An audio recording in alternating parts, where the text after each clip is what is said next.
104.7 IFM. Report! Pangakong napapako, yan ang madalas umanong nangyayari tuwing pagkatapos ng eleksyon.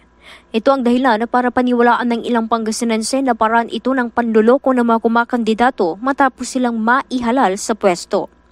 Ayon sa ilang Pangasinense, nakakadala umano ang maratamis na pangako at atensyon na iginugugol ng isang kandidato tuwing nangangampanya, ngunit nakakadismaya na wala nang pakialam kapag nailuklok na sila. Para sa akin lang ma'am, yung kunyari yung mga politiko, kung may kailangan sila, siyempre lalapit sila ngayon. Pero pagkatapos na po ng eleksyon, yung mga tao naman po, balik sa dati na, yung tao na yung hahabol-habol sa politiko. Maraming pangako.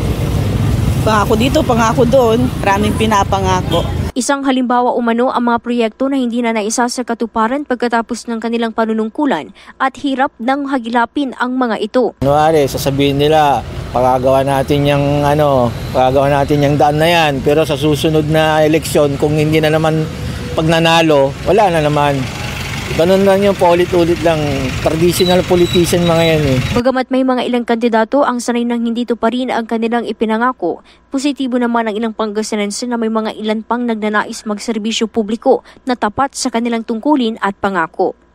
Samantala, nananatili pa rin ang pag-asa sa ilang Pangasinense na maipakita ng mga kandidato na tutuparin nila ang kanilang plataporma na siyang batayan ng kanilang dedikasyon sa pagka-Pilipino. Kasama mo mula dito sa IFM Digupan, ito si Idol Jam Victorio, Tatak IFM.